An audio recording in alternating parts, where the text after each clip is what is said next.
Wanita ini mundur ketakutan hingga terjatuh saat melihat temannya yang awalnya histeris tiba-tiba terdiam kaku.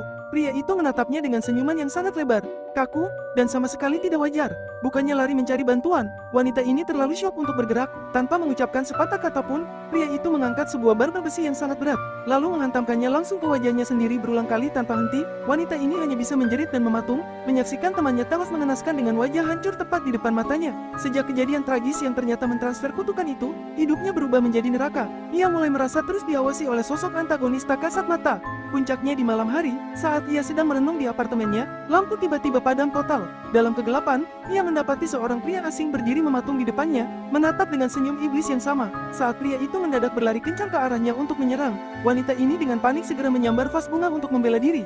Namun anehnya, saat ia menoleh lagi, sosok itu lenyap tak berbekas seolah tak pernah ada. Serangan psikologis dari sang entitas semakin brutal hingga wanita ini harus dilarikan ke rumah sakit.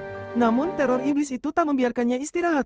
Sang ibu tiba-tiba mendekatinya dengan senyum mengerikan, memecahkan cermin, dan mencoba menggorok lehernya tanpa ampun. Berjuang demi nyawanya, wanita ini meronta sekuat tenaga, mencabut paksa selang infus di tangannya, merebut pecahan kaca itu, lalu menusukkannya ke leher sang ibu hingga tumbang berlumuran darah. Napasnya terengah-engah. Namun saat ilusi itu menghilang, sebuah kenyataan pahit menghantamnya. Ibunya tak pernah menyerangnya. Iblis itu memanipulasi pikirannya agar ia membantai ibu kandungnya sendiri dengan tangannya. Kehancuran mental wanita ini akhirnya mencapai batasnya. Iblis tersebut berhasil mengambil alih tubuhnya secara penuh tepat saat ia berdiri di atas panggung di hadapan ribuan penonton.